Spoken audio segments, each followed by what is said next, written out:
First ever factory outlet, Chandanagar, Mukunda Jewelers. Opening soon. No making charges.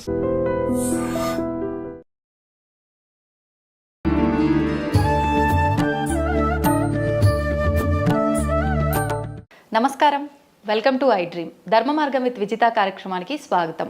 ప్రస్తుతం మనతో పాటు ఉన్నారు సమన్వయ సరస్వతి వాగ్దేవి పుత్రులు బ్రహ్మశ్రీ సామవేదం షణ్ముఖ శర్మ గురువుగారు. ఇప్పుడు గురుగారితో మాట్లాడి మరిన్ని విషయాలు తెలుసుకుందాం. మనకున్న సందేహాలన్నింటినీ కూడా నివృత్తి చేసుకునే ప్రయత్నం చేద్దాం.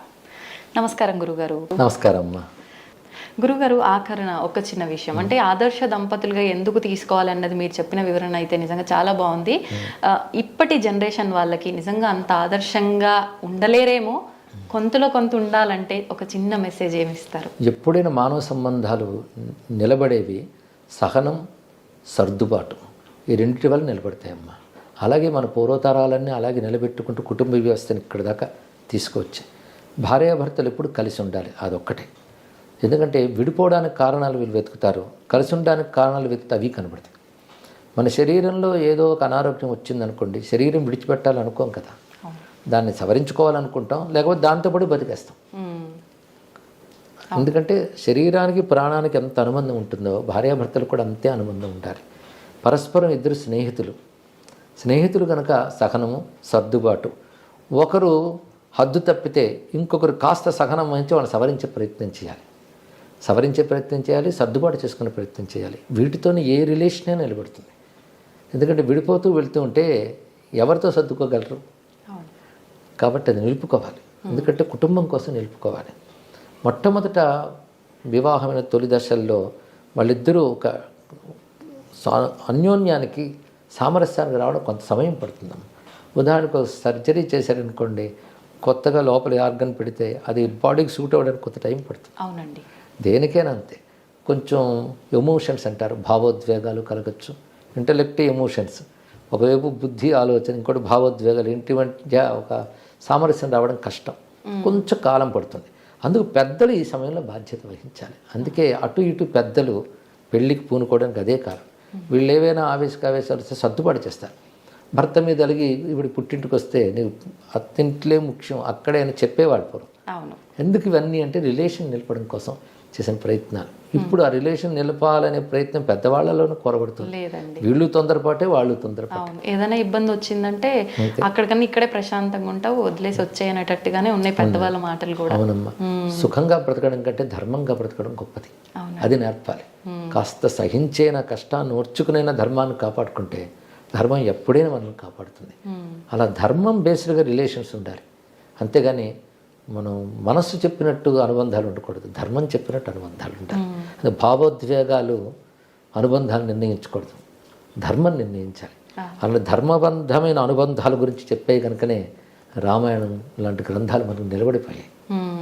ఈ విధానం అంతా కరెక్ట్గా ఉండాలి, ఇలాంటివి జరగకుండా అంటే పిల్లల్ని పెంచేటప్పటి నుంచే మనం ఇలాంటివన్నీ కూడా అలవర్చాలంటారా గురుగారు? అవునమ్మా. మైండ్ సెట్ ఎలా చేసామనేది చాలా ముఖ్యం. నిన్న మొన్నటి తరాల వరకు కూడాను బాహ్యంగా ఏం చదువుకున్నా ఈ ధర్మం పిల్లలకు అందేటట్టు ఇంటి ద్వారా అందించేవారు. ఇప్పుడు పిల్లల జీవితం విద్యార్థి దశ నుంచే ఇంట్లో తక్కువైపోయింది, ఇంటితో అనుబంధం తగ్గిపోయింది. అవునండి. పెద్దవాళ్ళకు కూడా తెలియని కాలమే వచ్చేసింది, కానీ తెలుసుకోవాలి. అందుకు ఇదిగో ప్రవచనాల ద్వారా, సద్గ్రంథాల ద్వారా అందించే ప్రయత్నం చేయాలమ్మా. చిన్నప్పటి నుంచి ఇలా నేర్పుతూ ఉంటే ధర్మం యొక్క ప్రాధాన్యత తెలుస్తుంది, వాళ్ళే కాపాడుకోగలరు తర్వాత. గురుగారు, కాలం విషయానికి వస్తే ఇందాక మీరు స్టార్టింగ్లో చెప్పినప్పుడు కాలం గురించి, కాలం ఎప్పుడూ మంచిదే, ప్రతిరోజు కూడా మంచిదే, ఏది అంటే చెడ్డది కాదు, ఏది మనకు అపాయం చేయదు అని చెప్పి. కాలము అంటే ఒక సమయం కింద తీసుకున్నాం అనుకోండి, ఆ సమయాన్ని ఎవరు ఎలా ఉపయోగించుకుంటున్నారో దాన్ని బట్టే వెళ్తుంది.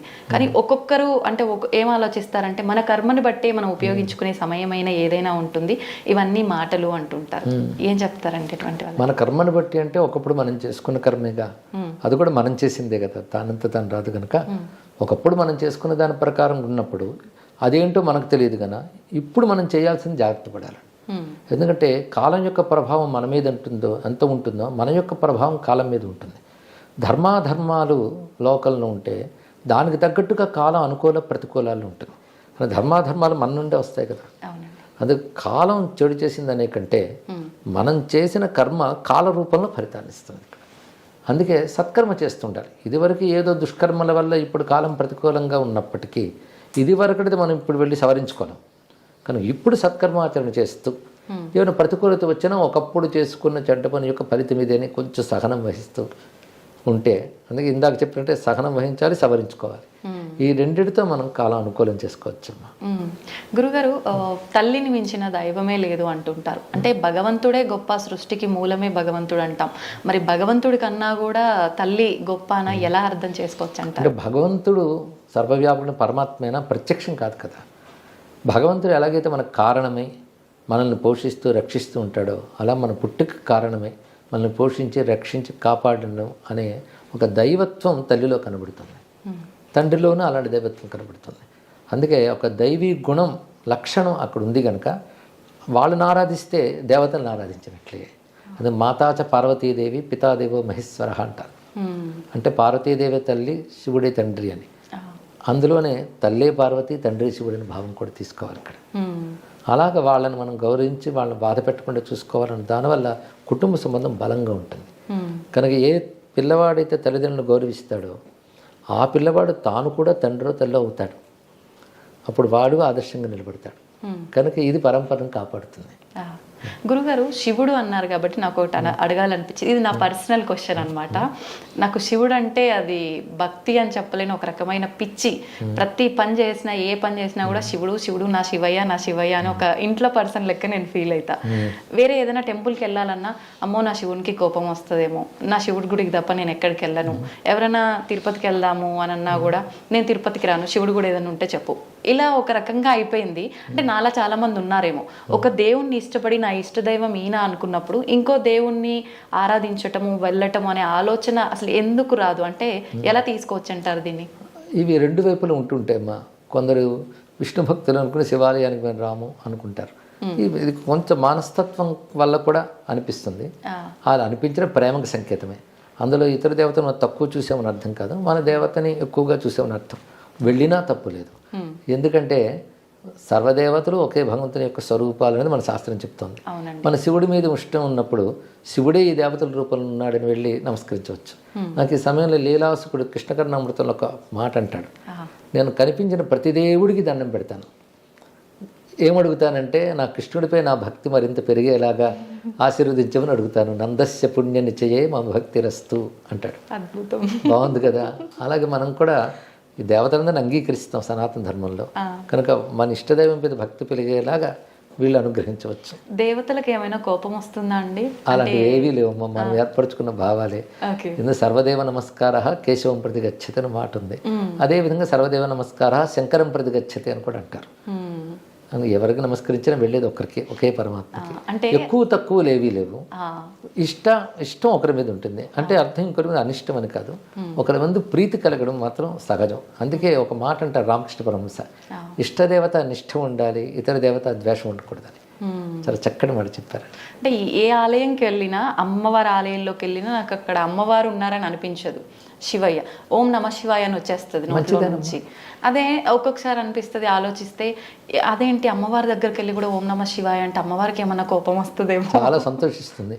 ఎందుకంటే శివ అనే మాటకు అర్థం అమ్మవారిని కూడా కదా, ఒకే శబ్దానికి అదే అర్థం.